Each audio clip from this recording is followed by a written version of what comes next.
আসসালামু আলাইকুম। আজকে আমাদের সঙ্গে আছেন ব্রিগেডিয়ার জেনারেল মোহাম্মদ শামীম কামাল এবং আমাদের সঙ্গে আছেন জনতা দলের মহাসচিব বীর মুক্তিযোদ্ধা আজম খান। এর আগে আপনি কোন দলে ছিলেন? এর আগে আমার রাজনৈতিক জীবন আসলে মুক্তিযুদ্ধ থেকে ফিরে আসার পর যখন দেখলাম আমাদের স্বপ্নের সেই বাংলাদেশ গড়ে উঠছে না, তখন আমি বাংলাদেশ ছাত্রলীগে যোগদান করি, জাসদ সমর্থিত। এবং পরবর্তী পর্যায়ে বাংলাদেশ ছাত্রলীগে ঢাকা মহানগরীর সদস্য সচিব ছিলাম, সাধারণ সম্পাদক ছিলাম, কেন্দ্রীয় কমিটির নেতা ছিলাম এবং সারা বাংলাদেশের ছাত্র রাজনীতির সাথে সম্পৃক্ত ছিলাম। তারপর আমি বেশ কিছুদিন কারাগারে থেকে থাকার পর আমি কিছুদিন জাতীয় পার্টির রাজনীতির সঙ্গে যুক্ত ছিলাম।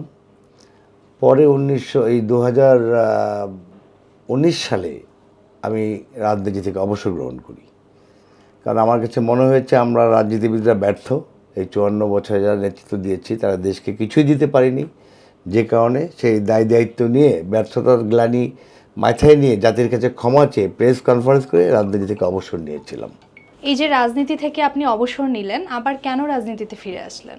আমার রাজনীতি থেকে অবসর নেওয়ার পর আমি আসলে সমাজের কাছ থেকে দূরে সরে যাইনি। আমি বিভিন্ন সামাজিক কাজের মধ্য দিয়ে জনগণের সঙ্গে সম্পৃক্ত ছিলাম, কিন্তু যখন দেখলাম যারা গত 30, 32, 34 বছর বাংলাদেশ সেনাবাহিনীতে যারা কাজ করেছেন, দেশের জন্য জীবন বিলিয়ে দেওয়ার জন্য যারা সেনাবাহিনীর কর্মকর্তা ছিলেন, তারা অবসর গ্রহণের পরেও নতুন প্রজন্মকে কিছু দেওয়ার জন্যে তারা রাজনীতির জন্য চিন্তা করছে।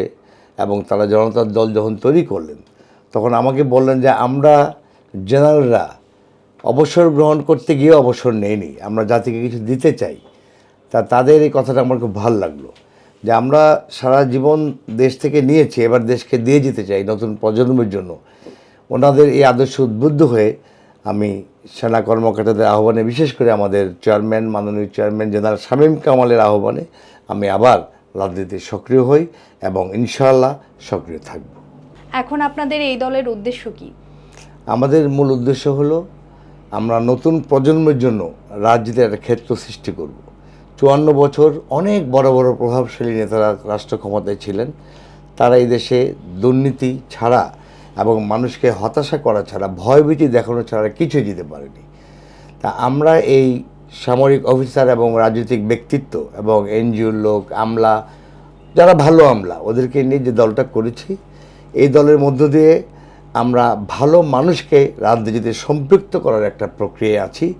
যদি ভালো মানুষ আসে তাহলেই পরে রাজনীতি সুন্দর হবে। মাশাআল্লাহ, আলহামদুলিল্লাহ, এই জনতা দলের ডাকে ইতিমধ্যে প্রায় 6 লক্ষ সেনা কর্মকর্তা এবং প্রায় কয়েক হাজার ভালো ভালো লোক যারা বিভিন্ন কাজে রয়েছেন, তারা আমাদের দলের সঙ্গে সম্পৃক্ত হয়েছেন। আমরা আশাবাদী অল্প সময়ের মধ্যে দিয়ে যে ব্যর্থ রাজনৈতিক দল যারা চিহ্নিত, ইতিমধ্যে প্রমাণিত যে তারা ব্যর্থ হয়েছে, এর মধ্যে এই নতুন যে ভালো মানুষের দল, জনতার দল, এটা আগামী দিনে রাজনীতি একটা দৃঢ় এবং ইতিবাচক ভূমিকা প্রতিষ্ঠিত করতে পারবে।